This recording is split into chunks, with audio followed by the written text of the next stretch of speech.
Hi, everyone. Welcome to How to Write About War, Literary Sudan's episode. We are live now, and this is being hosted by the Radical Books Collective, which formerly was Warscapes, and this is how I know most of you.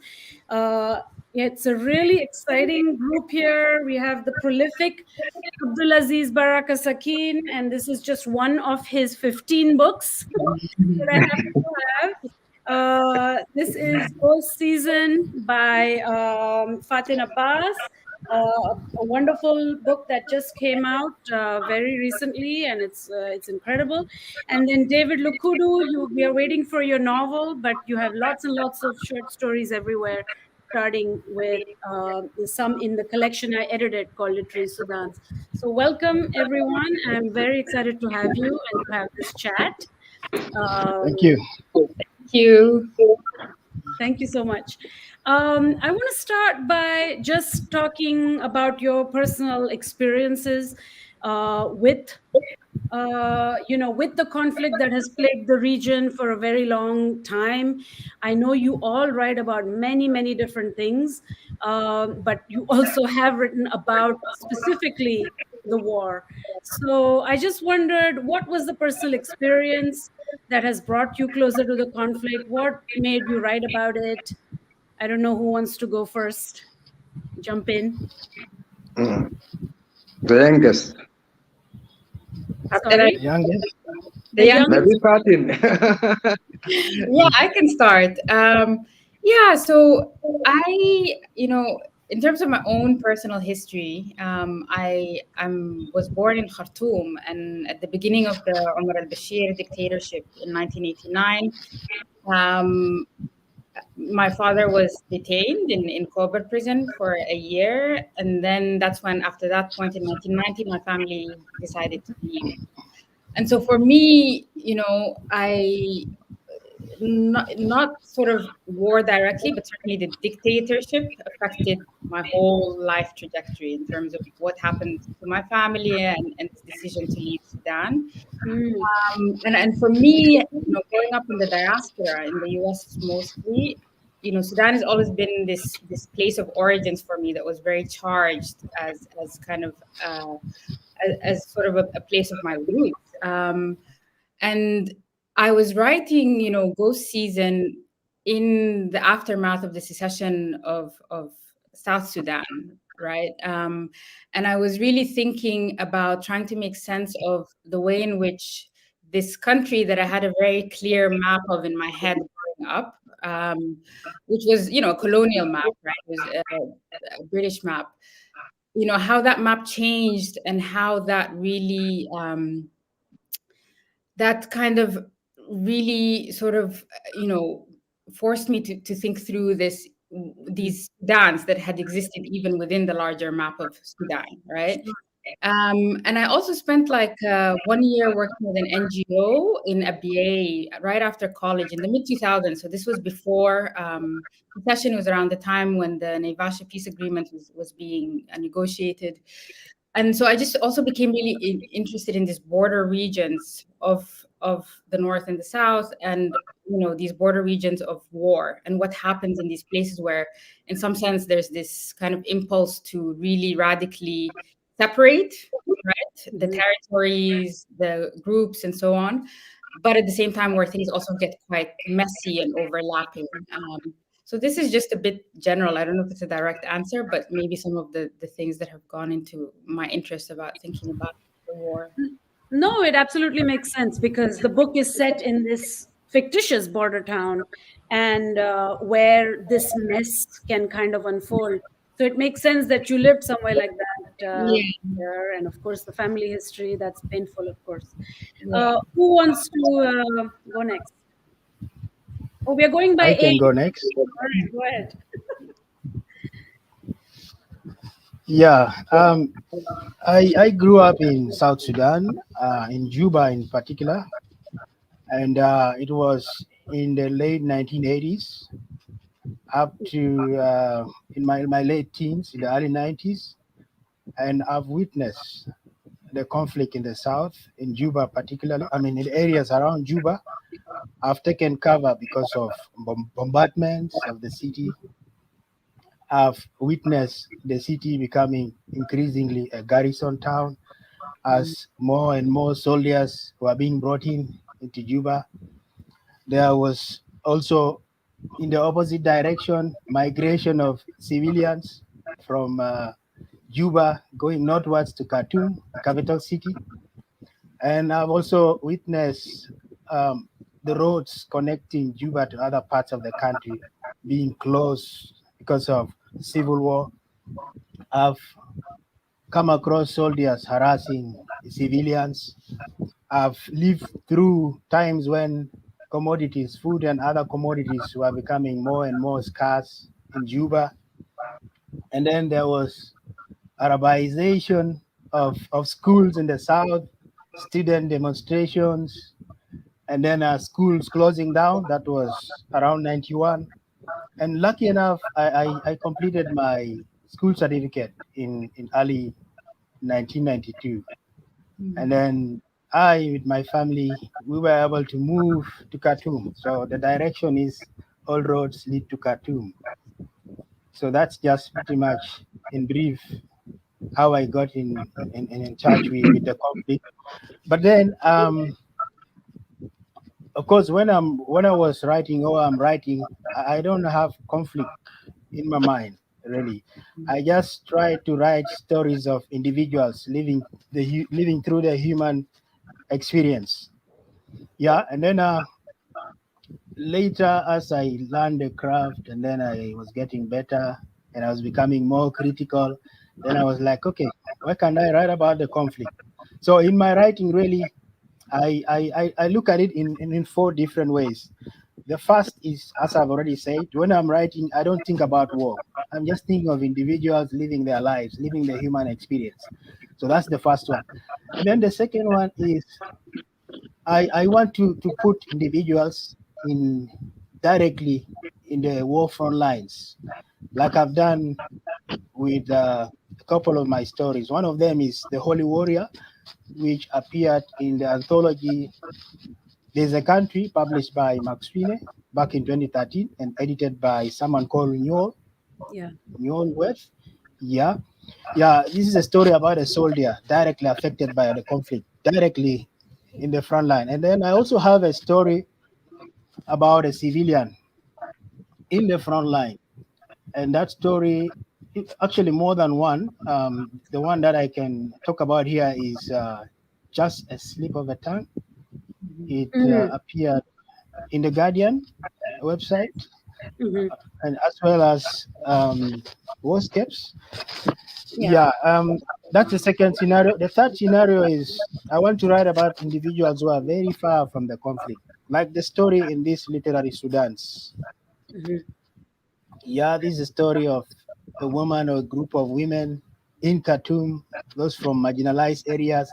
You know, in my mind, it's like the war might have gone on for a long time, but then people's life has to move on, you know. Love blossoms, people get married, you know, people have their conflicts between themselves. Yeah, such kind of stories, you know, the stories come in, but then the war is very far. It's very far. Yeah. The last I mean, or fourth approach I have is humor. It's humor. Yeah, I look at humor. Yeah, and I've explored it in one or two of my stories. Yeah, that's it. And I was teasing you, David, before how you like to write about alcohol. You like to write about anarchy. There's a theme in some of your stories. So there is humor, but it's also about censorship and mistreatment of people. And I don't want to get into this right this second, but it's important that in this group, you are like a medical doctor who has to work nonstop, and which you do in Juba. And you're going to have to tell us later how you make the time to like develop the craft of fiction and so on. But let me get to Abdelaziz Baraka Sakin. Do you want to tell us a little bit? First, thank you, Pakati, my friend. We have been together since many years, and I remember when we met. I thought in Ethiopia, but you said in another in Ethiopia, No, isn't it? we met in Addis Ababa. In Addis Ababa, yes, yeah. And actually, for me, war is always there around me in my childhood. And I came from Hashmal Girba. It is like a soldier's camp, military camp, Hashmal Mm. Girba. And we are surrounded by families of soldiers, and even a lot of my a lot of part of my family were soldiers too. My father was a soldier. Wow. Okay. Seeing, every day, hearing about, I hear about people who killed in war in southern Sudan or somewhere else, and I have seen a lot of orphans. Oh, something is wrong. Oops. Oh, sorry. Oh no. Hopefully he'll come back. Something happened. Okay. Let me we can get back to him. I did not know he grew up in a town that experienced so much of the conflict. So one of the things that has always been a concern for me, or something that I've thought about a lot, is the ways in which the Sudan conflict grabbed a lot of international attention. The Save Darfur campaign was literally in every school, university, churches, and so on. Big drives for humanitarian aid, George Clooney and John Prendergast, like all these famous people, also people who have been made famous by the conflict. Yeah, Uh, Oh, yeah, sorry, you're back. Good. We just moved to the next. We were just talking about why Sudan was so much in the headlines because of the Save Darfur campaign and because of all the celebrities involved in that. Whereas, when I think about what has been going on in Ethiopia, it has been very hard to kind of have it capture the imagination. Why do you think? Why do you think Sudan got this global attention, and others less so? First, I'm very sorry about this. He called me many times. Just cut him, but he came again and again and again. Then, okay, sorry. But I like to continue for 1 minute about how I Sure. have been affected by war. Absolutely. If you agree? Yeah. And you see, and then in 2005, I worked in Darfur with soldiers as a consultant for child rights and child protection Mhm. sent by UNICEF. And there, really physically, I have been, touched by war. I have seen people killed. I have seen people running away. I have seen the soldiers, Janjaweed, and, I experienced war, physically. Then, and at that time also, I didn't think about writing, about war actually. But one day, when I was coming from a military soldier, I found a lady standing up near school, and then it's normal. It is not something amazing, but I used to see her every day when I go to work, when I came back, and so and so. And then I asked some people, why is this woman standing here near the school every time? They told me that her 3 children killed by Janjaweed. They were in school age, and then she used to take them to school, and now she used to wait them to come out of school to take them back home, and she knew all of them were killed.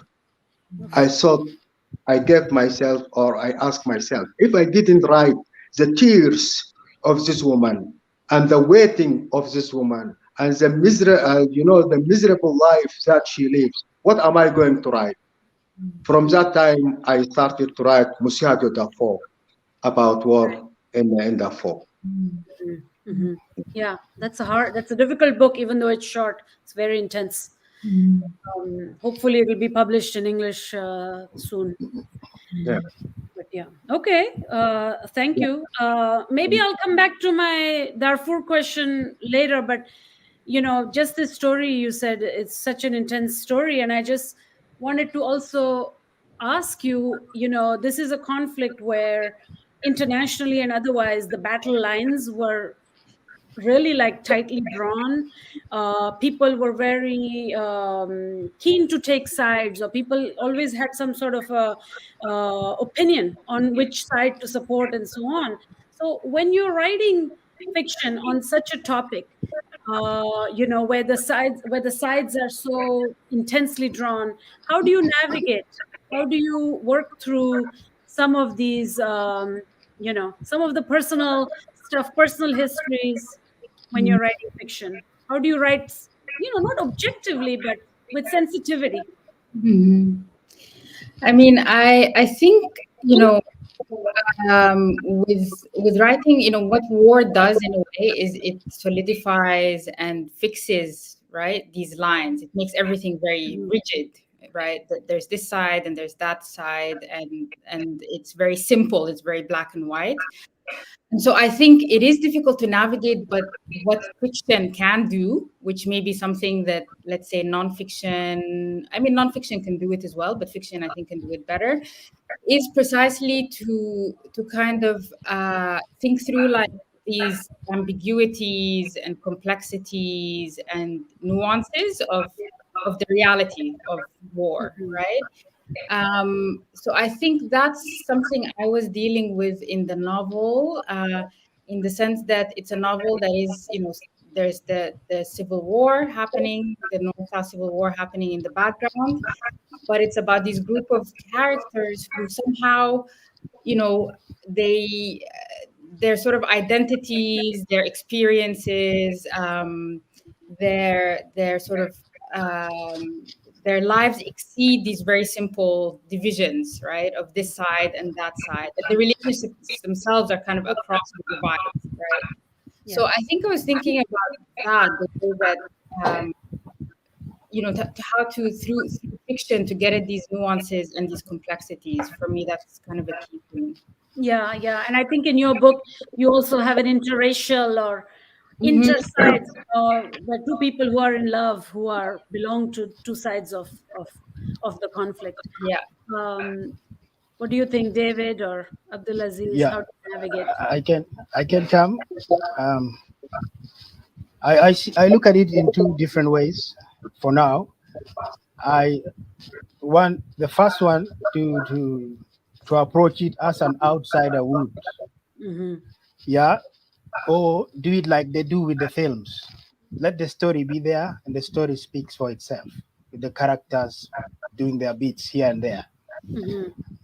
Yeah, that's one way, and in that way, my side may not be known.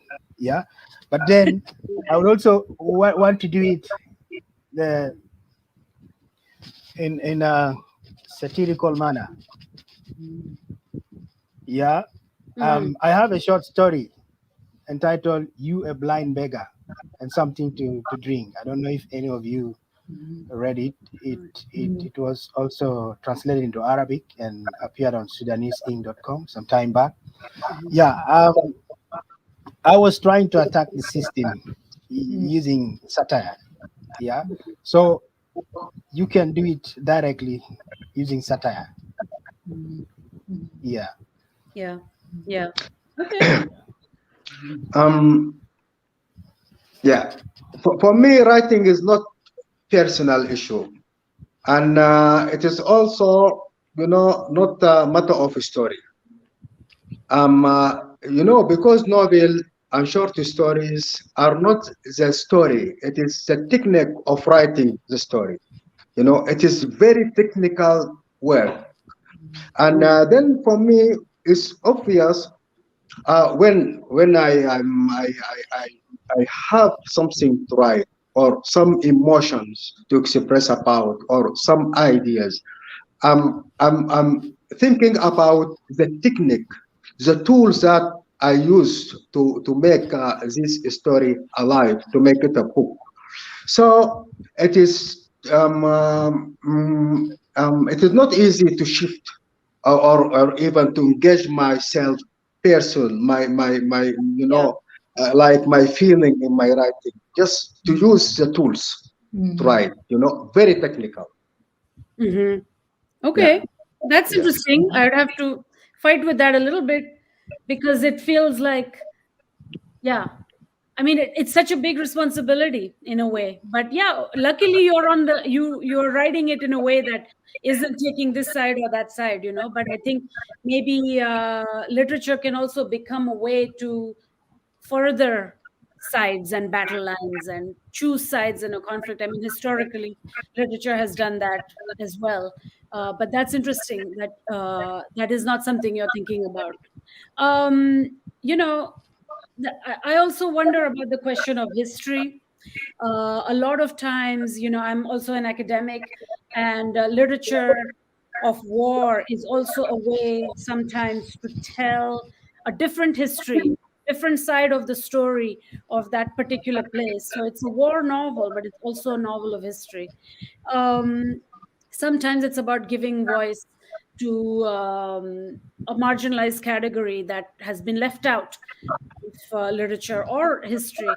Is there some such imperative when you're writing? Is this something you think about? I think in terms of historical, right? I mean, when I was writing this novel, it was, you know, it's my first book, and it was really a challenge to think through, okay, how do I get, because there is so much historical context that you need Mhm. to enter and to kind of understand the war. And so I think it was absolutely something I was thinking about, and thinking about how to incorporate it, because I think, again, as Abdelaziz said, I mean, a novel is you know, it's, or fiction writing, it requires technique and tools, and you know, part of the purpose of writing fiction is that you compel the reader, you pull them into the story. And so for me, it was really about somehow also animating history, so that it's not just a series of facts, right, that you read in a history book, but how do you sort of reflect that history in the story itself through the character's own personal histories, and the way that the personal history of the character kind of intersects with these larger historical forces that are happening. Yeah. So for me, it's about, yeah, making history somehow more alive and making it more accessible on a visceral, subjective level for the readers, to give them access to this history as an experience that, you know, they can kind of have with the character, or that they are having with the characters of the story. Yeah. And I think to differentiate for David and for you, Fatin, I know, as far as I know, you're both writing in English. Uh, you know, there is not quite enough, but Sudanese literature, and I would say in the case of Abdulaziz, it becomes something different. Sudanese literature has such a long, vast, intense history, that there is some historical intervention. I know for a fact that happens in some of Sakin's writing. And maybe for the English speaking world, it's more an introduction to something different or new. I know I'm making it seem as if it's got less responsibility. It's not that. I just mean like it's writing to different audiences, you know. And I feel like Abdulaziz might be working out of a different imperative when he is writing in Arabic, because you have this whole big burden of history behind you of Sudanese literature. I don't know if you feel that. Yeah, you know, yeah, you are right. I will take your question the opposite way. There are something that I having to think about when I'm writing. Hmm. You know, like censorship first, because you know my books always censored all the time, Hmm. and then I have not to look to think about what are they. Oh no,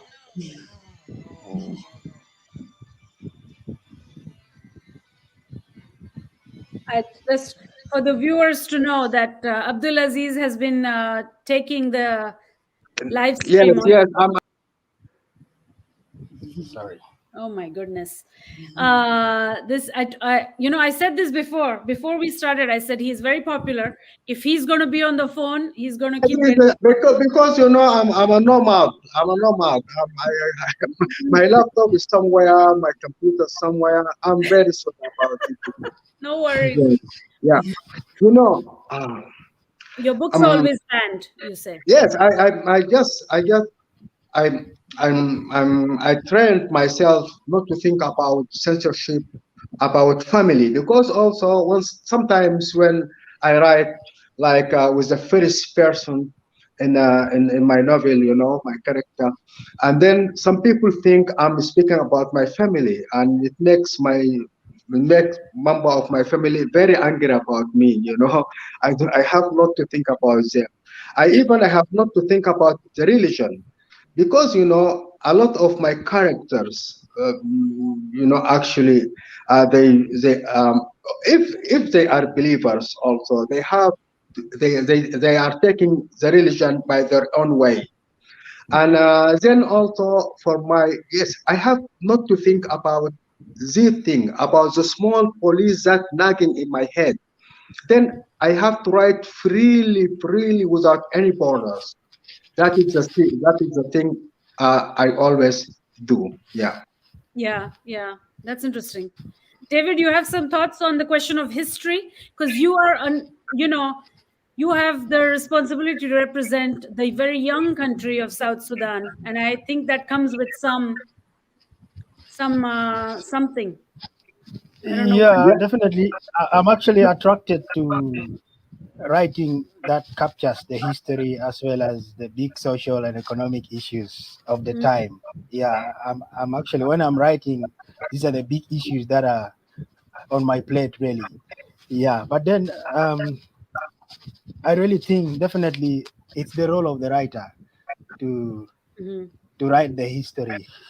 Yeah, and to speak on behalf of the voiceless, the marginalized. Yeah, that's my take on that. Yeah, I agree. I mean, I'm a literature person who always tells people that they should read literature if they want to learn history rather than read history. I would privilege that perspective, I would say.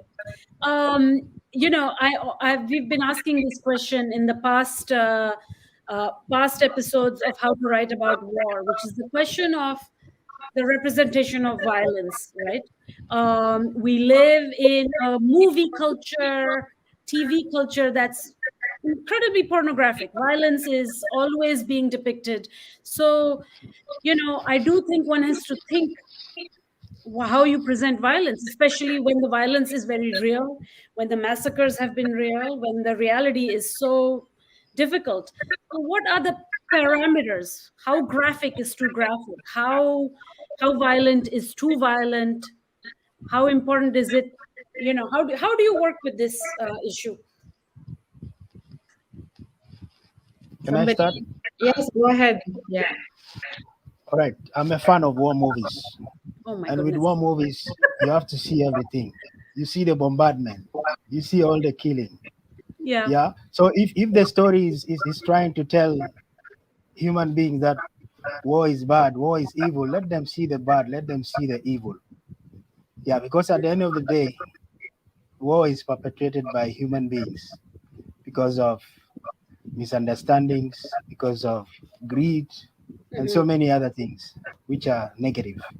Yeah. So at the end of the day, you want to tell humans that war is bad.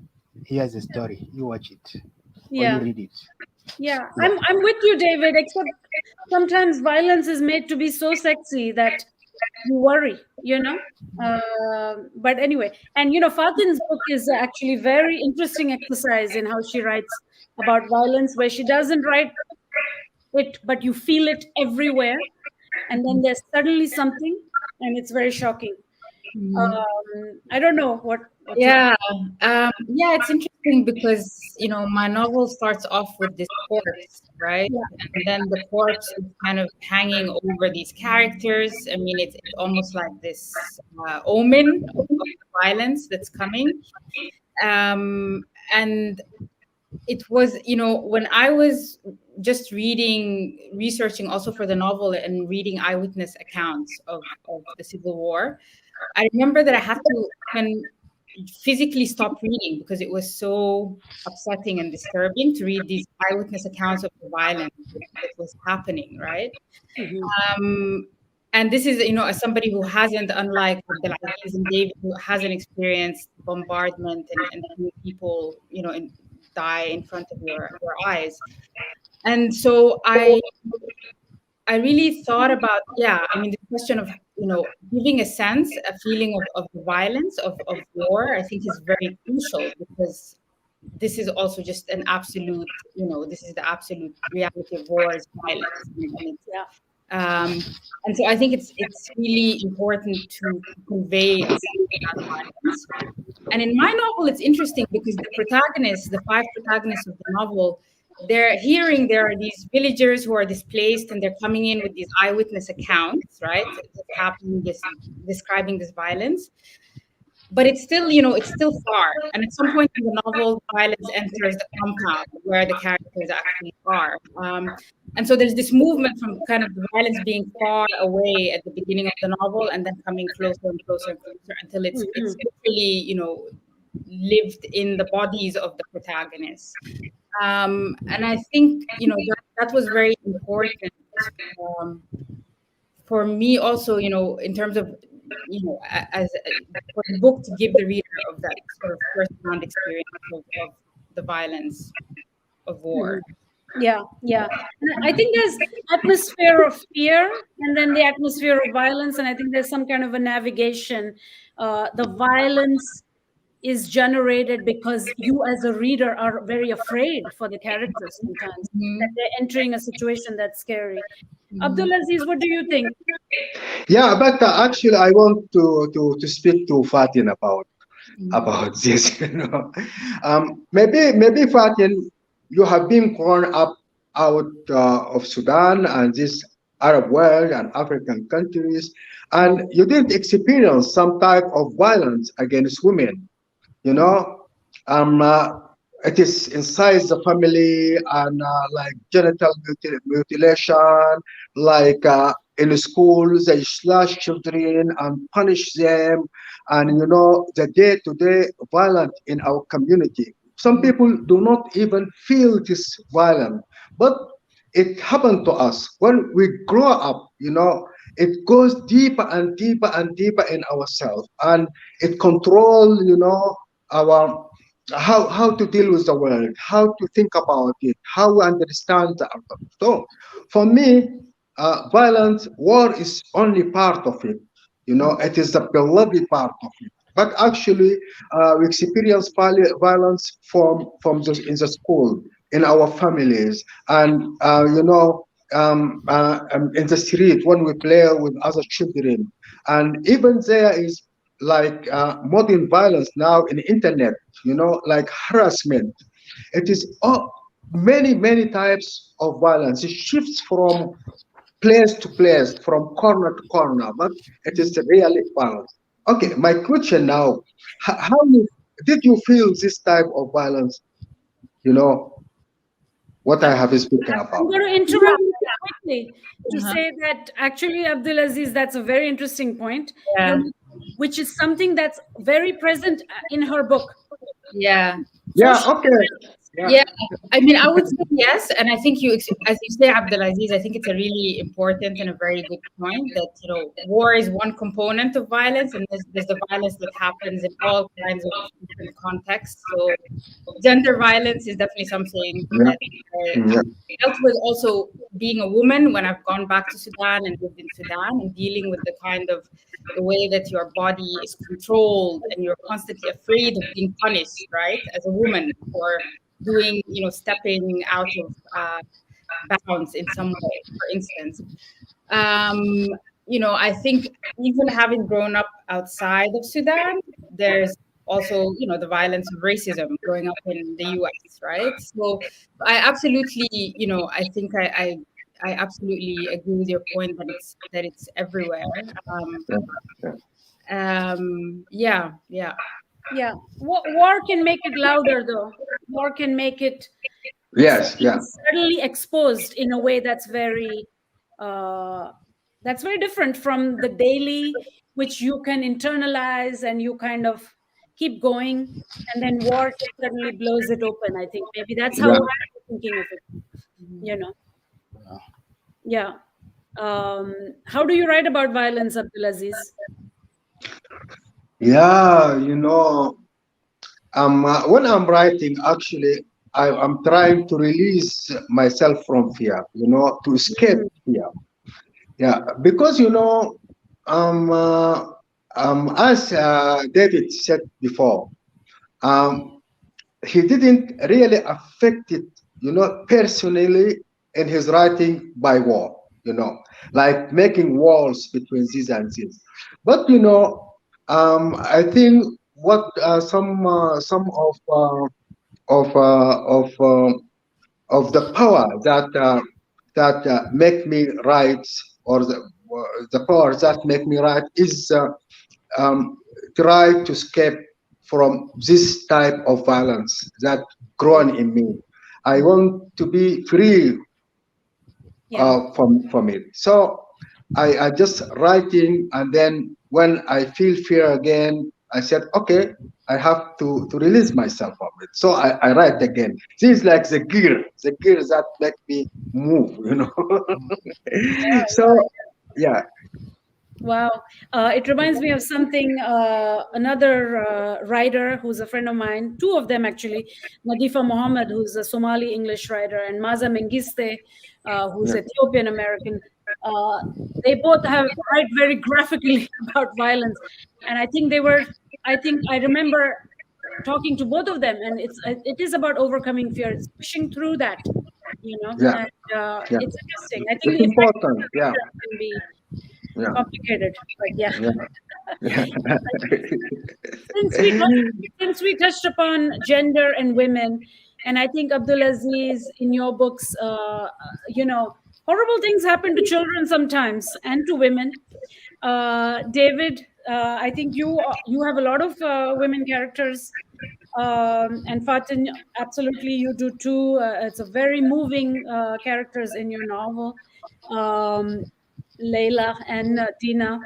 So, can we just talk a little bit about what you're thinking when you're writing about women, or how do you frame that thinking? Children, women, you know. All right. Can I start? Sure. Yeah. Yeah. Um, One of my short stories, I actually realized that I needed to include women in my writings. But then, because of cultural norms and practices, as well as religion, in Mhm. my part of the world, women are lagging. Women are lagging. So I decided, okay, if women are always behind, I want to have women who are tough in my writing. In that short story, in literary Sudans, Mhm. yeah, I tried to have women who are tough, but then they could be tough, hardworking. Then there are also other women who are vulnerable. Yeah. At the end of the day, it's a man's world. The women become vulnerable to corruption happening around, Yeah. and oppression and all sorts of negatives. Yeah, that's what you get when you read that short story. Yeah. Yeah, I don't want to give it away for those who have not read, but Yeah. that's what you get. At the end of the day, it's a man's world. Yeah. But then things are changing now Let's not say, in let's not South say it Sudan. again and again. Yeah, things are changing in Then you South start Sudan to at the believe moment. it. Yeah, women have actually been given in the political sphere. They have been given something like 35% in terms of positions in government. So they always have the right to demand for that 30%. Yeah, But then it's an uphill task for the women. They really need more support from the men as well as the women who are standing shoulder to shoulder with the men. And we need a lot of education. We need stability in the country and so forth. And all the good things will come to the women. Okay. Yeah. Okay. For me, the women, all women is my mother. All my experience about women is from my mother, and I look to them or at them out of the way I look to or from my mother. I learned from her a lot, and I think even in my novels, every woman, even in very different situations and different roles and different scale of life, she is my mother in way or another. And for me, then yes, then you see or when you read me, always you find powerful women, very powerful. I have no weak women or vulnerable women because my mother is powerful always, and she is all. My mother also, like invest in her poverty, invest in her weakness, invest in her love to me and to my other children, so or to my other brothers and sisters. So um, uh, um, uh, I, I find women always strong, and maybe this can be something like um, uh, you couldn't sometimes find balance between women in my novels. And even if you find a woman that looks vulnerable, if you go deep in this character, deep to this vulnerable character, you will find her very strong.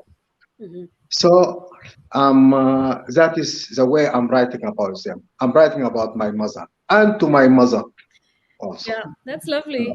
Abdulaziz, you know that David is going to be in trouble because his mother is actually a very strong and powerful woman, and he didn't mention her like you did. um, I sing for David as he came from South Sudan. His family shifted from South Sudan and they live in Sudan. That is another challenge. This is very difficult, very complicated challenge. And I have written a novel about this called زوج امرأة الرصاص وابنته الجميلة, about the families that shifted from South Sudan to live inside Sudan. And what of other problems that they are facing? They have to send or to let their children employ in military to go and fight back their families, like our people in Darfur. It is very complicated. And then I have a mother in my novel, زوج امرأة رصاص وابنته الجميلة. She has two children. She was from South Sudan and has two children. One of them fighting with the people who fight against the central government, and the other is fighting against his brother. He was joining the central government, and I'm speaking about this. The feeling of such a woman. The feeling of such a woman. I think for David is so complicated. So complicated. Yeah. Sure. Yeah, sure.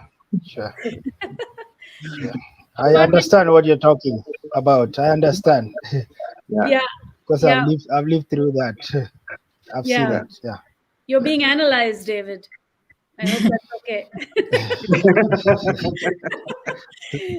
Sorry, Fatin, go ahead. You have actually wonderful women characters, queer characters. Yeah.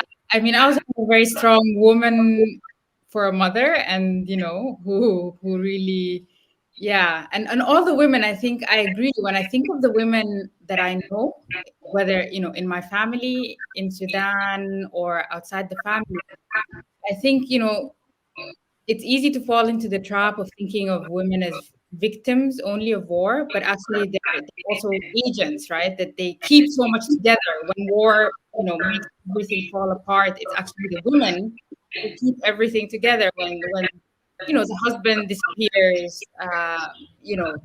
in the war, it's them who are then taking care of the children and Right. working.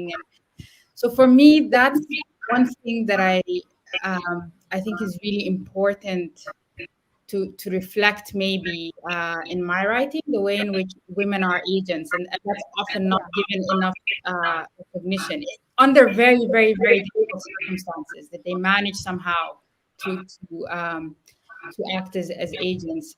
And so my novel, yeah, I would say the two women are, very different backgrounds. One is a Sudanese American diasporic woman who happens to be queer, which is a very controversial thing. And this other woman who is a nomad from the area. And I think in different ways they're both very strong women.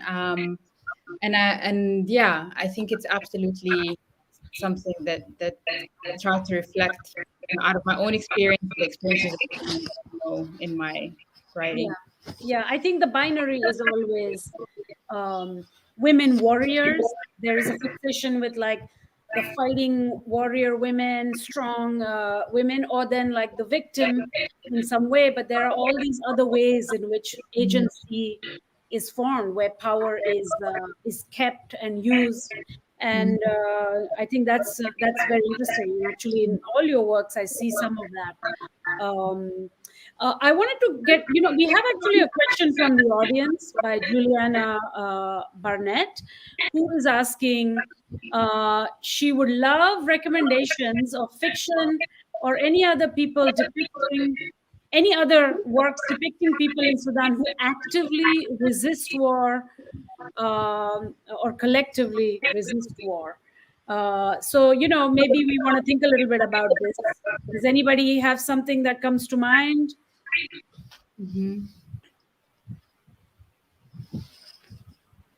Fiction, I suppose. It's a tough question. Um, yeah, you speak about, you ask about war in other part in Africa, or Mhm. yeah, some experiences. I think um, uh, as I was living in Eastern Sudan, we are touched by war from between Ethiopia and Eritrea, Right. and it was hard, and we were so close to this field of war, and we received a lot of refugees, maybe about million of refugees from both countries, Ethiopia and Eritrea. And even for me personally, I work with them as a teacher to teach the refugees, the young refugees who escaped war for 7 years. So I was close to them, and I have good friendship with the refugees family. Mm. And also we have some of Somali people who came to Sudan. They fled the war to come and to live in a safer place in Sudan. And yes, we have such contact. Yeah. And when you think about the roots of my family in Chad, and we also experience war in Chad, and what happened in Chad, Mm. we have been affected by in Sudan, Yeah. because our families, and we know a lot of them.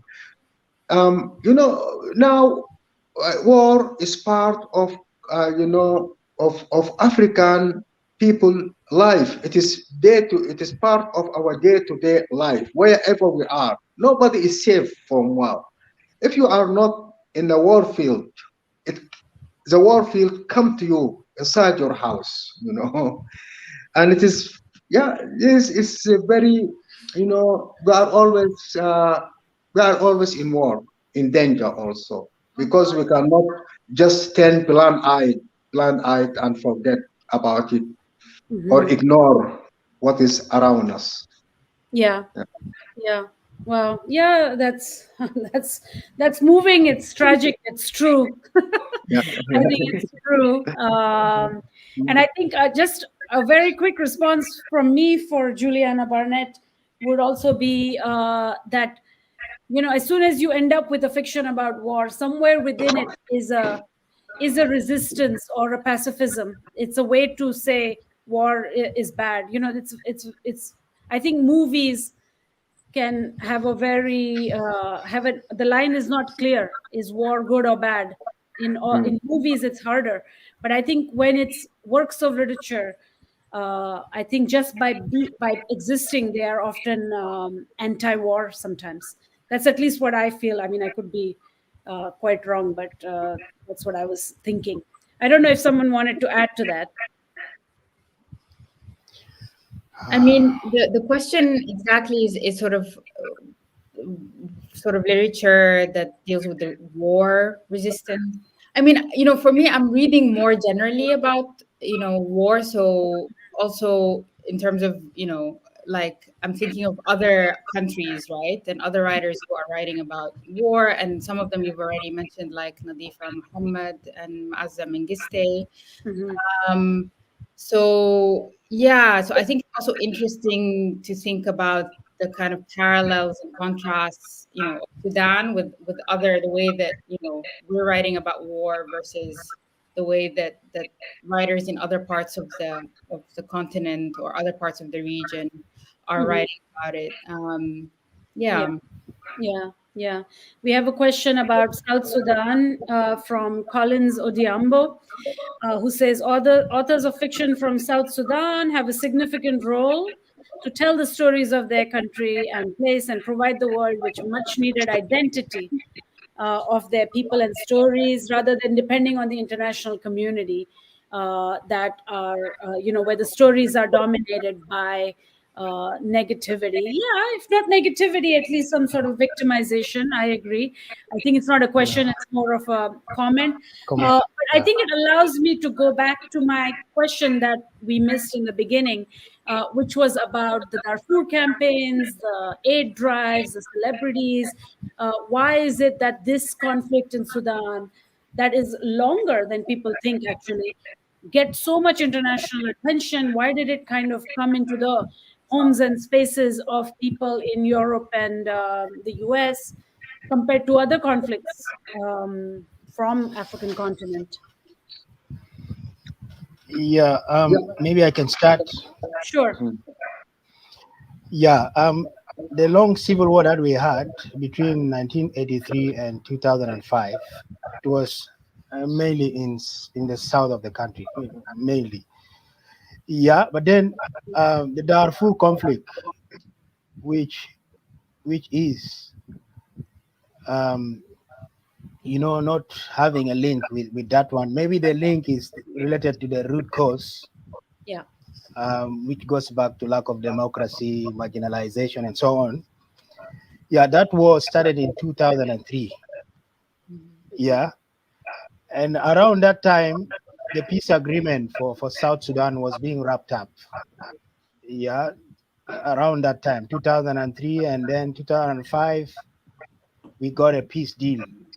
Southern Sudan, that the region was called Southern Sudan then. Southern Sudan rebel leaders with the government in Khartoum, they had a peace deal that paved the way for an independence in 2011. So yeah, around 2003, around that time, South Sudan, or Sudan, that time, the one Sudan was getting a lot of attention from the West. Mhm. I remember George Bush had a hand in ensuring that the peace agreement really came to light. And then there were also some leaders from Europe, some governments from Europe, as well as the region. So I would think that these also had a hand in in, uh, in the whole Okay. thing. But also maybe there were lessons drawn from Rwanda, the genocide of That's 1994, right. maybe. Mhm. Yeah, so all add up to that interest. I don't know, but someone else can say something. No, no, That's what I you're think. absolutely crucial is the point about Rwanda. The failure of intervention there came back to like become over the top intervention within the Sudanese, the various conflicts in Sudan that all got bunched into one, actually. Sorry, go ahead, Fatin, you were trying to say. Yeah, I want to hear also, of course, Abdelaziz, what you have to say about it. I also will bring in a slightly also more skeptical point of view, which Sure. is what Mahmoud Mamdani, the anthropologist at Columbia, was talking about the Save Darfur, this obsession with Darfur in the mid 2000s as a kind of displacement of like the Iraq War in the US and the war on terror, and I think that there's also something of that, right? That the way that the conflict was spoken about in the Western media and the American media, it was, it was a discourse that was also really feeding into this kind of, you know, like bad Arab sort of discourse of the war on terror, right? And I think, so it's interesting for me as a writer from Khartoum. It's very complicated because I think absolutely, Sudan, there's massive amounts of racism and discrimination that happens, particularly with people based in around Khartoum towards the rest of the country. But I'm always a bit hesitant and skeptical when it comes to the way that the West talks about these conflicts and the way that they simplify again these identities and these Yeah. different sides. So I don't know, Abdelaziz, but maybe you need to speak to this. Uh, yeah, it is so difficult and complicated questions. Yeah. But I think the war between South and North Sudan, it was a war of identity, because after independence, the elite thought about Sudan as Islamic Islamic Arabian country. They thought about this, and it became part of Arab League and so. And we know that a lot of people in Sudan are not Arab, and some of them are not Muslim, and we have, our own religions, African religions, and it is very complicated. It's not easy such to say Muslim Arab country. Yes, they are Arab in Sudan. There are a lot of Muslim, maybe majority are Muslim, but actually you have to consider the other people, their identities. What religions they believe in, what custom, what traditions they have, and what they think about themselves. You have not to come from up top down approach like this. Mhm. And therefore, it was really a political war.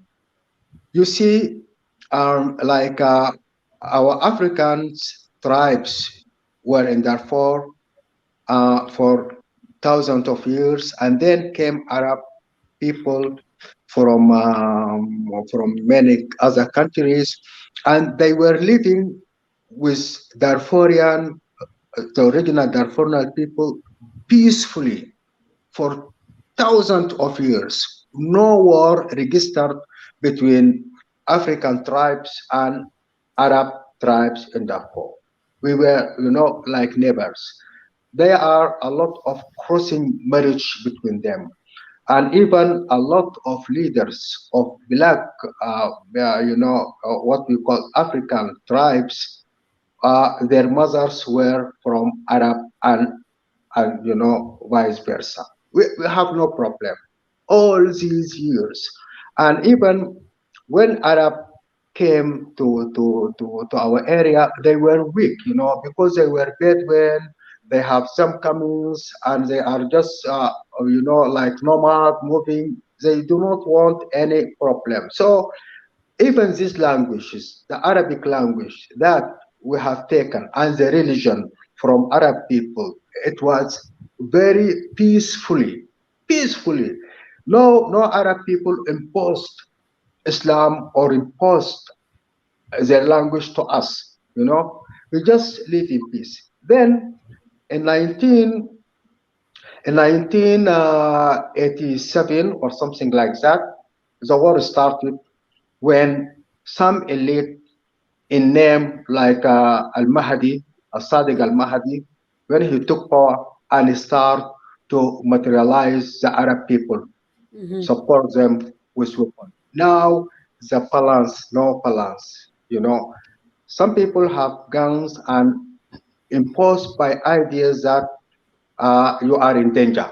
So they have to defend themselves. And so war started from that time when so the war injected by the central government to Darfur.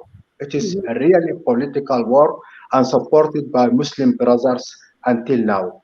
But now what is happening in Darfur, it is not political. What is happening now, it is like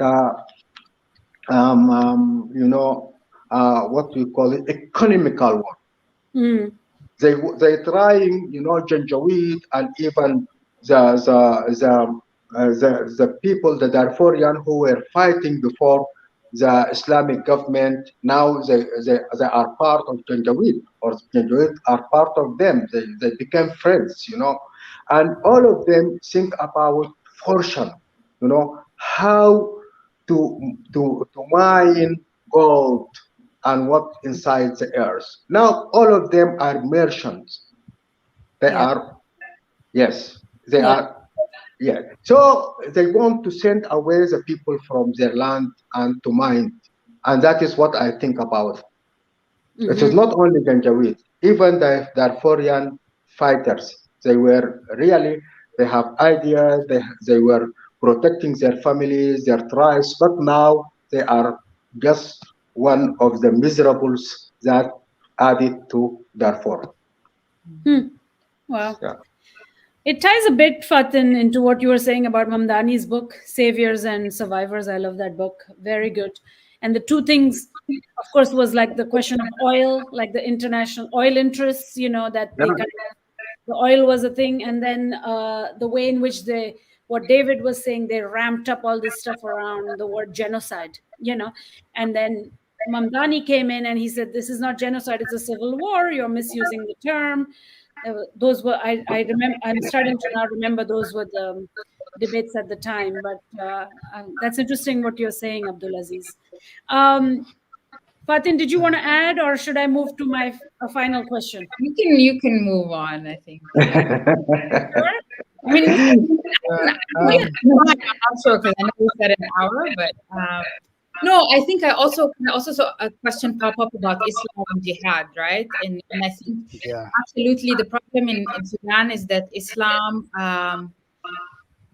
has been weaponized, right, by the ruling elite, and to kind of essentially as a weapon, also a weapon of war, right? And it's a way of subjugating groups that are non-Muslim, non-Arab, non-Arabic speaking. And I think that's been a huge part of the conflict, right? So while I don't agree with, I have my issues with the way that the Western media covers Sudan, I also think there is absolutely a truth to the fact that the ruling elite also uses these identities, right, Islam and Arab identity, as a way to subjugate other, groups in the country. So I think that's absolutely true. Yeah. I want to comment also. I want to echo what Abdelaziz said about the conflict in the south related to identity. That's definitely right. The conflict we have had for 21 years. But then, like he also mentioned, the conflicts have been very complex. Very complex. Outsiders get confused. Yeah. And then the regime in Khartoum those days, they were using Islam to rally support against the South. Yeah. And they were successful, I would say. They were successful in rallying support against the South. So from a question of identity, it took a dimension of a religious war, but it was all political. Yeah, it was all political. Yeah. That's that question about religion was from Edward Kenny. I think some of us know him.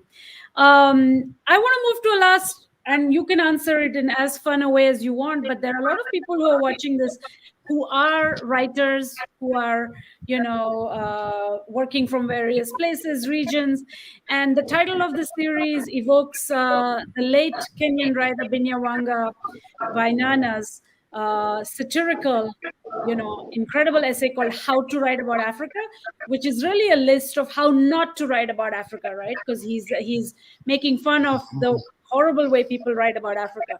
And how to write about war, in a way, could also be about that. So I just want to go around and ask, how do you not write about war? What is the absolute set of things you must not do? Who is coming first? Go on, David. Actually, who is writing about war? All of We you. are writing about humanity, we are writing about human being. And for me also, I have some books like the books that I have written here in Europe, as a refugee, until now I'm a refugee also. So I'm writing about this experience, about other refugees here in Europe. Yes, maybe also background war or something like this because they have been sent here. Otherwise, we are writing about humanity. But what is touching in our countries or in Africa now, the most problematic issue is war. It affects everybody. But actually, our books about humanity. Yeah. Abdulaziz, it's nice of you you're avoiding my question, but also what is interesting is, like, there are so many writing programs now and writing workshops, and there's always these ways of how you should do something, how you should not do something. So I think to some degree, that's the question I'm asking also comes out of that. But what it shows is that you're not thinking about that, which is amazing, which is refreshing, because people are studying creative writing, so there's always these things. Fatin, you're laughing, tell me. Yeah, I mean, it's funny because I was thinking a lot about Wayne's essay as Yeah. I was writing this novel. And, I would say, again, I'm kind of maybe not answering the question directly, but I feel like it's, for me, very hard to think about Sudanese history without thinking about war, right? And having to kind of deal with that on some level if you're writing a novel about Sudan. But I would say, maybe my rule would be, write about war, but write about the rest of life, everything else Yeah. that also happens, which is also something, a point that David made at the beginning, that you write about the war, but there's also love that happens, there's laughter, there's all these things that are happening alongside war. And I think, or in the war, so I think for me, that's sort of how my approach to writing and not writing about war. Yeah. Yeah. All right.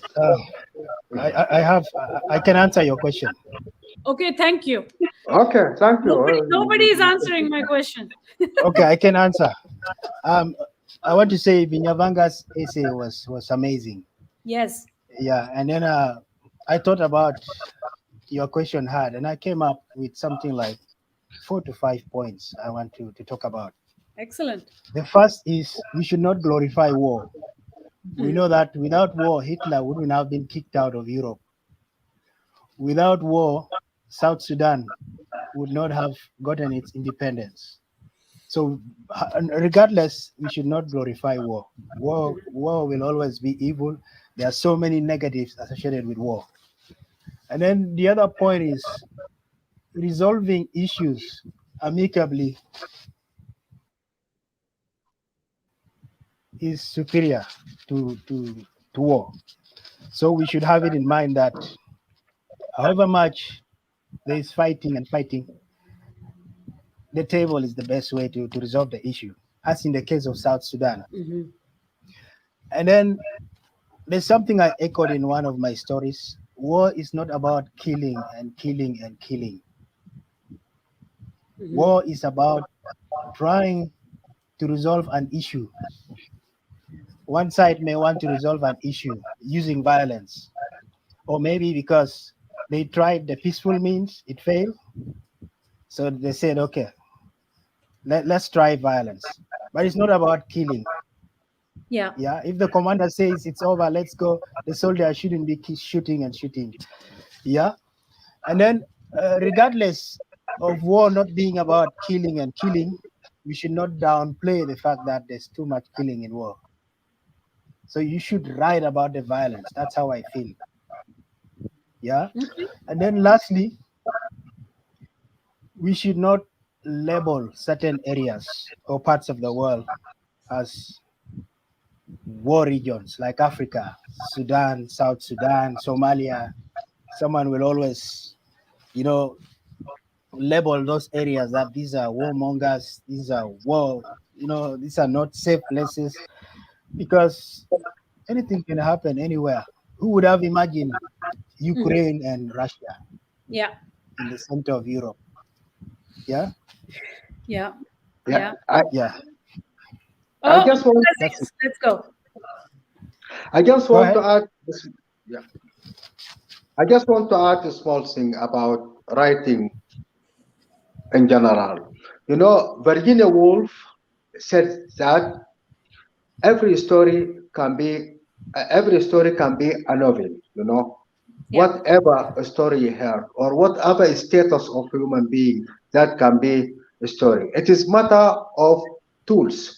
In creative writing, they teach tools, how to build a place, how to build the characters, and how to develop your imagination, how to use your sense to write, and so these are tools. They are tools. You can use it to write about war. You can use it to write about love.